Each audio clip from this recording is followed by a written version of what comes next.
আসসালামু আলাইকুম। বর্তমান সময়ে আপনাদের সকলেরই একই সমস্যা, সেটা হলো ফোনে এমবি থাকার পরেও নেট চলে না। এটা শুধু আমার আর আপনার সমস্যা নয়, সকলের মোবাইলের একই সমস্যা।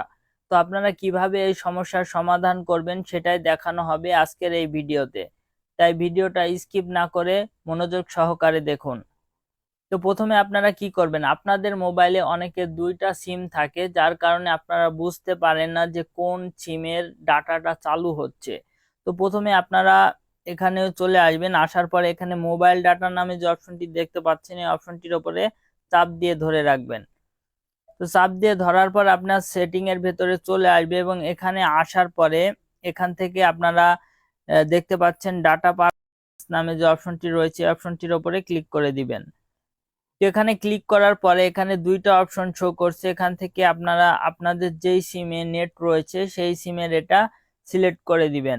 এটা চালু করার পরে এবার আপনাকে চলে আসতে হবে প্লে স্টোরের ভেতরে। তো আপনারা প্লে স্টোরের ভেতরে চলে আসবেন। তো প্লে স্টোরের ভেতরে প্রবেশ করার পরে আপনারা সার্চ বার যে অপশনটি দেখতে পাচ্ছেন এই সার্চ বারের উপরে ক্লিক করবেন এবং এখানে 4টা 1 লিখবেন। তো 1 লেখার পরে এখানে 4টা 1 এর পরে যে ভিপিএন অপশনটি আসবে এই অপশনটির উপরে ক্লিক করবেন। তো এখানে আসার পরে আপনারা দেখতে পাচ্ছেন প্রথমে যে ভিপিএনটা যে অ্যাপ্লিকেশনটা দেখা যাচ্ছে সেই অ্যাপ্লিকেশনটার ভেতরে প্রবেশ করবেন। তো এখানে আসার পরে এখান থেকে আপনারা দেখতে পাচ্ছেন যে আমার ওপেন দেখাচ্ছে। তো এখানে আপনাদেরকে ইনস্টল দেখাবে, আপনাদের যদি ইনস্টল করা না থাকে।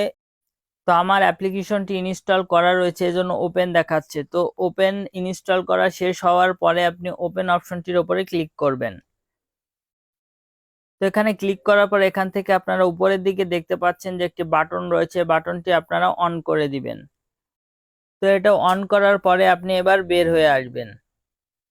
তো বের হয়ে আসার পরে এবার আপনি ইউটিউবের ভেতরে প্রবেশ করবেন। ইউটিউবের ভেতরে আসার পরে এবার আপনারা দেখতে পাচ্ছেন যে আমি নিচের দিকে চলে আসছি এবং এখানে দেখতে পাচ্ছেন যে এখানে সকল ভিডিওগুলো এখানে শো করছে। তো এখানে ক্লিক করলে ভিডিওগুলো অন হয়ে যাবে। ভিডিওগুলো চালু করে দেখালে আমার ইউটিউব চ্যানেলে সমস্যা হতে পারে, এর জন্য আমি দেখাচ্ছি না। তো এখান থেকে আপনারা দেখতে পাচ্ছেন। তো বন্ধুরা, আজকের ভিডিওটা ছিল এ পর্যন্ত ভিডিওতে আমি খুবই সহজভাবে আপনাদেরকে বোঝানোর চেষ্টা করেছি কিভাবে আপনাদের মোবাইলের নেটওয়ার্ক সিস্টেমটা আপনারা আহ ঠিক করতে পারবেন। তো ধন্যবাদ সবাইকে।